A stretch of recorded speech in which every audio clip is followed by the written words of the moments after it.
Les hommes sont-ils moins connectés à leur cœur que les femmes ?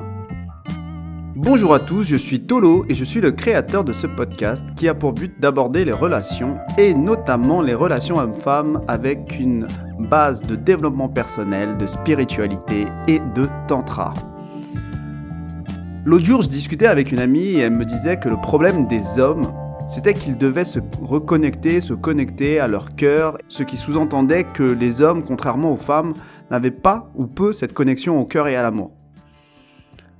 Alors probablement, vous les femmes, vous nous voyez comme des êtres froids, peu empathiques, peu émotionnels, rigides, qui n'ont rien compris aux relations et à l'amour, et par conséquent, l'homme du 21e siècle doit être cet homme qui intègre ses composantes féminines et qui exclut toute cette masculinité qui est froide et toxique pour nos sociétés évoluées qui prônent la liberté.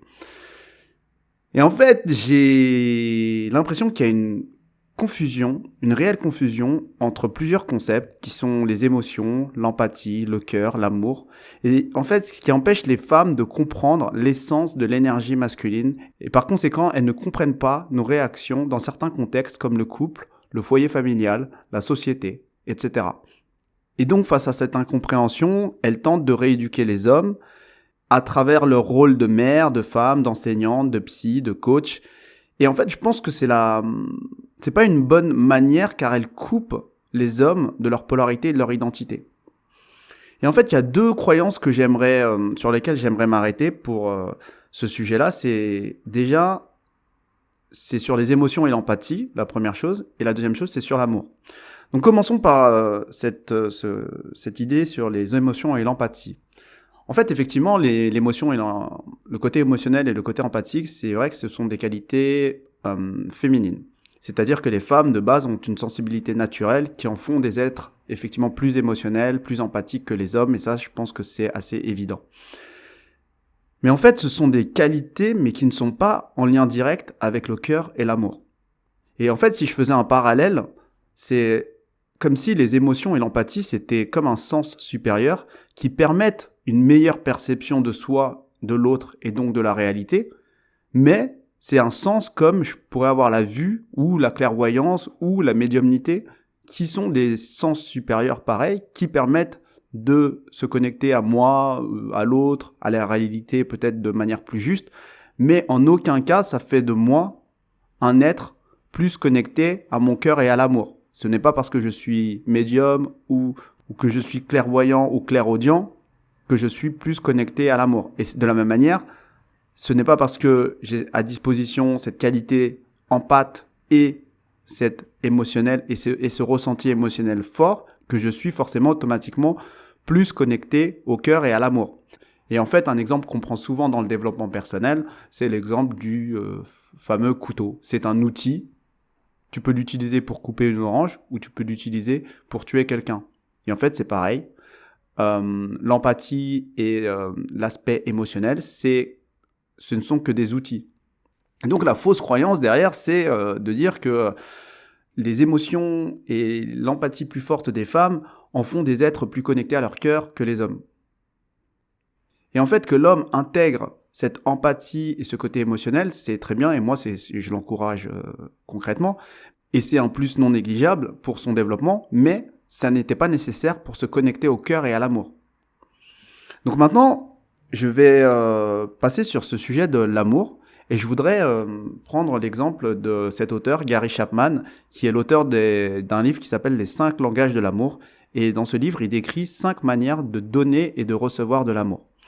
Et en fonction des profils, on se rend compte que chacun a sa manière d'exprimer l'amour, en donnant et en recevant d'une certaine manière. Donc je vais rappeler très rapidement ces manières. La première, c'est les paroles valorisantes. Donc certaines personnes ont besoin d'entendre ou de dire des mots pour aimer ou se sentir aimé. D'autres personnes ont besoin de moments de qualité. D'autres personnes ont besoin de donner ou de recevoir des cadeaux. D'autres personnes ont besoin de rendre ou recevoir des services pour se sentir aimé ou aimé. Et d'autres personnes ont besoin de toucher. Donc c'est 5 façons différentes de donner, d'exprimer son amour, de donner, de recevoir de l'amour. Et en fait, si on n'est pas dans le même profil, quand on est en couple, on va recevoir des preuves d'amour qui vont passer inaperçues. Par exemple, on va recevoir des cadeaux alors que nous, on attend de passer des moments de qualité. Et c'est pas parce que le partenaire n'est pas connecté à son cœur ou à l'amour, c'est juste parce que sa manière d'exprimer l'amour est différente. Et donc, on découvre à travers la découverte de ces langages que pour beaucoup de couples, c'est une véritable révélation, car ils se rendent compte que leur jugement était un peu trop hâtif et qu'ils avaient à l'égard de leur partenaire un jugement qui n'était pas forcément en phase avec les intentions du partenaire. Et aujourd'hui, je pense que ce qui n'est pas compris, c'est qu'au même titre qu'il y a les 5 langages de l'amour, sur un autre plan, l'homme et la femme ont des langages de l'amour différents.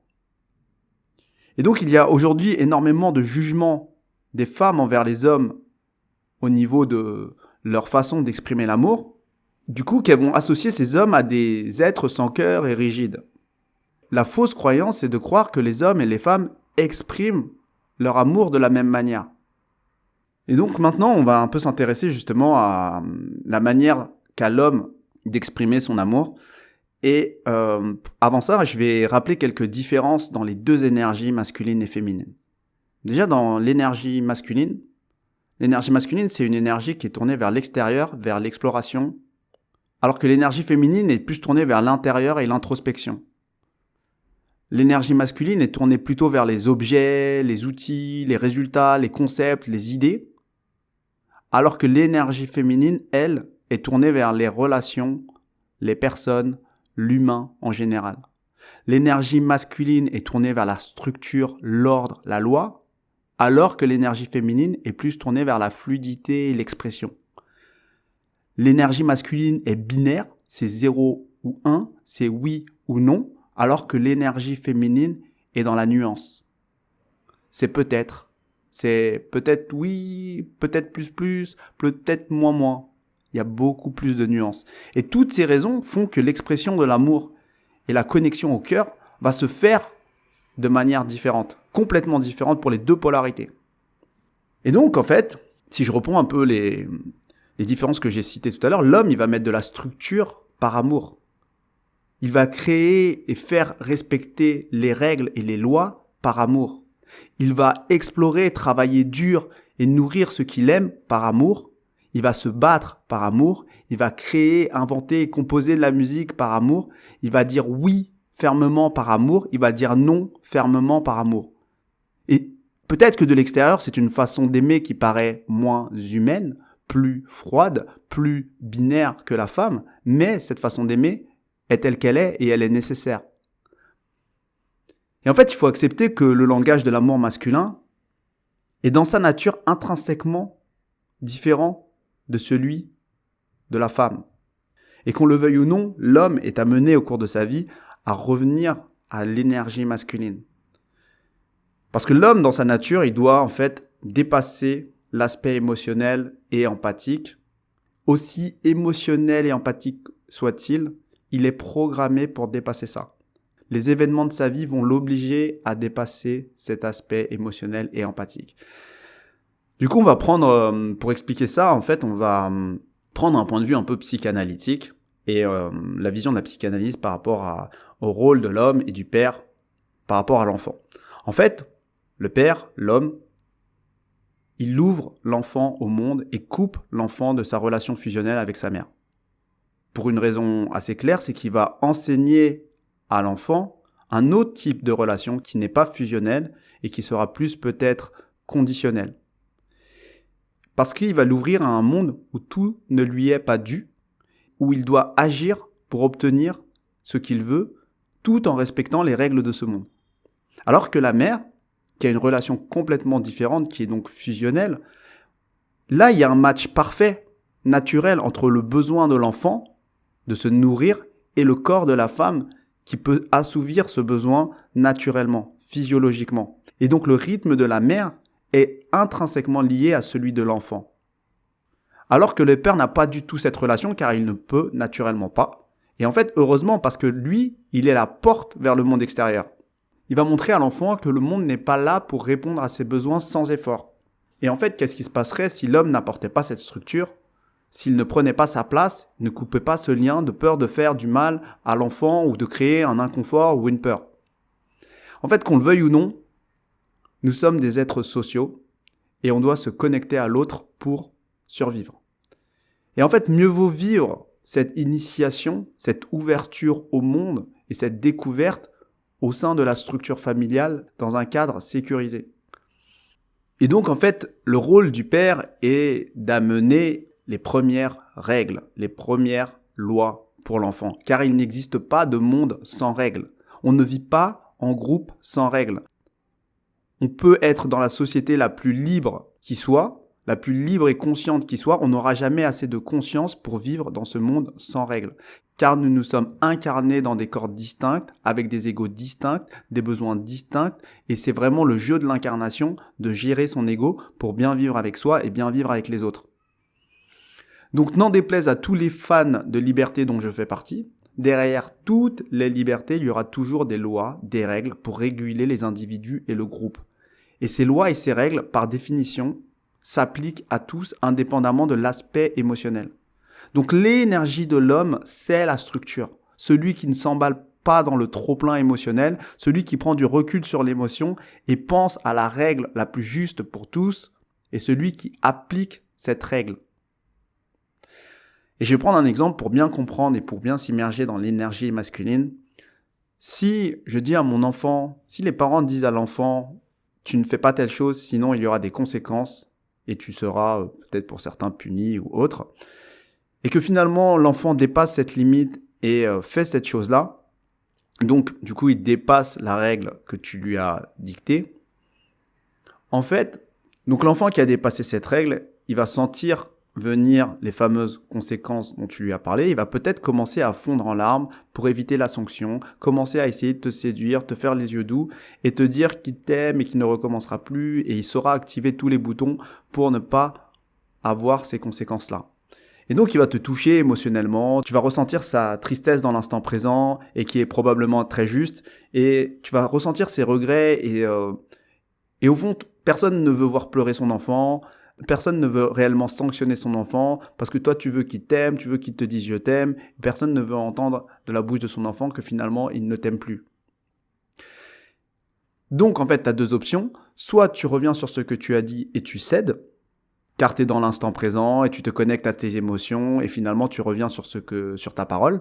Soit tu restes ferme et tu tiens ta parole, peu importe son attitude, car la règle, c'est la règle. Et donc, tu fais preuve d'autorité et d'une attitude assez stricte. Et en fait, le rôle du père, c'est de préparer l'enfant à la réalité de la vie pour qu'il mesure les conséquences de ses actions. Et tout ça, il le fait pour son bien. Il le fait pour son bien pour qu'il découvre qu'il y a des lois physiques, naturelles, sociales, légales, et qu'il prenne la responsabilité de ses actes et qu'il mesure les conséquences de ses actes. Et en fait, ça va lui permettre d'aiguiser son sens du risque, car du coup, s'il fait quelque chose de dangereux et de risqué et qu'il n'a aucune notion du danger, la vie ne le loupera pas. Donc c'est par amour pour son enfant qu'il ne va pas céder. Et c'est pour lui enseigner que le monde n'est pas forcément facile, car ce n'est pas lui rendre service de céder à chaque fois, et ce n'est pas lui apporter la structure dont il a besoin. Donc cet exemple montre exactement en fait l'énergie de l'homme. Il montre que les principes sont plus importants que ce que tu ressens dans l'instant. Il montre que les principes organisent et donnent de la structure dans la vie, qu'elle soit personnelle, familiale ou sociétale. Donc d'un certain aspect, c'est froid, c'est dur, mais c'est par amour que l'homme le fait pour son enfant, pour sa femme, pour son foyer, pour sa communauté. Et aujourd'hui, on ressent énormément d'emballement émotionnel autour de certains sujets, notamment des sujets relatifs aux violences faites aux femmes, et on reproche souvent aux hommes en fait d'être très silencieux. Et en fait, tout simplement, ils sont très silencieux car ce qui émerge des médias traditionnels et des nouveaux médias d'internet, il y a en fait un trop-plein émotionnel. Et l'homme, par sa nature, ne s'embarque pas dans toute cette émotion.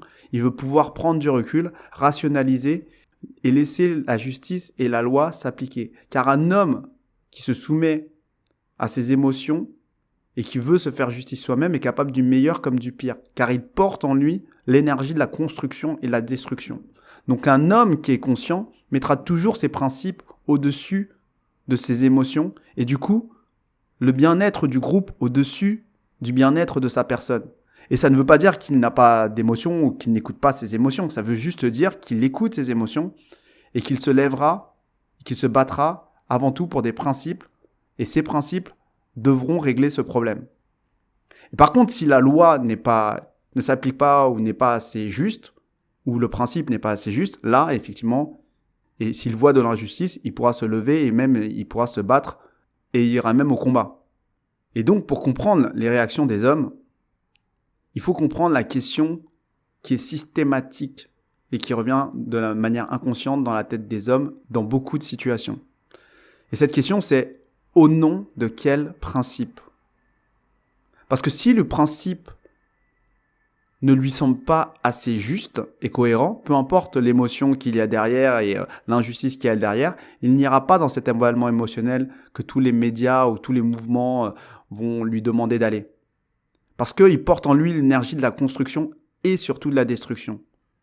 Et donc aujourd'hui, quand on s'insurge en fait pour une cérémonie des Césars ou un réalisateur qui fait des films en France depuis 30 ans et qui, c'est pas son premier César qu'il reçoit, à l'époque, personne ne disait rien alors que tout le monde savait. L'homme conscient, qui est connecté à cette énergie masculine, se demandera toujours en vertu de quel principe on réagit maintenant. Et pourquoi tout cet emballement médiatique maintenant.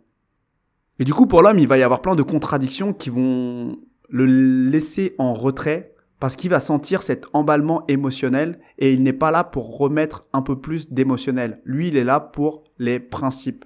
Et donc, il va toujours se poser la question au fond de lui, au nom de quel principe ? Donc l'homme est guidé plus par ses principes que par ses émotions.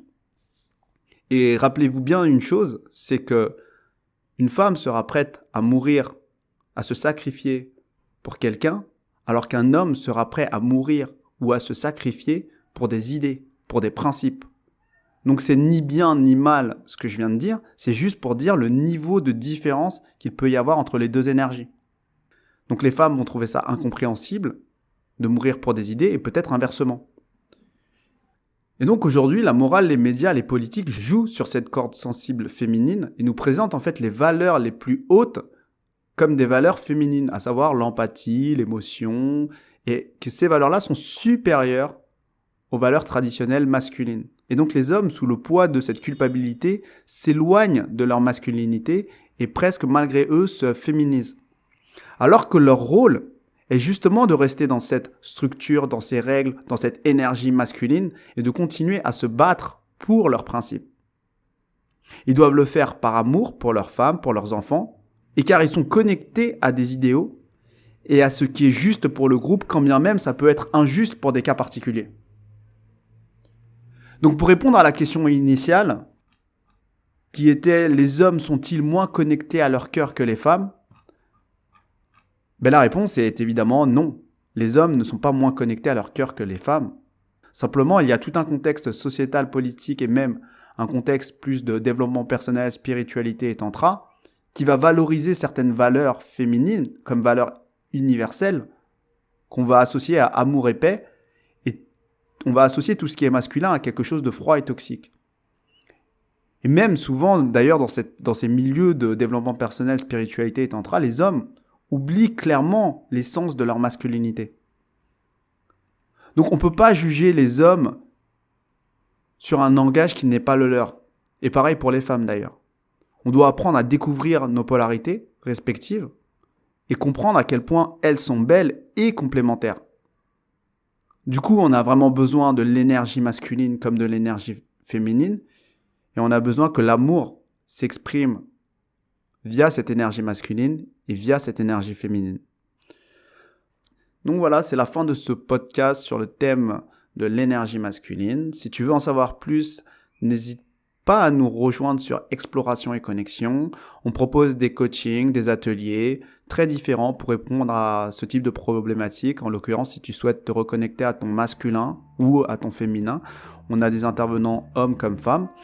Et en fait, notre objectif, c'est vraiment de réconcilier les hommes et les femmes de la manière la plus juste, selon nous en tout cas, et on travaille sur l'individu et la polarité, et ainsi que la relation.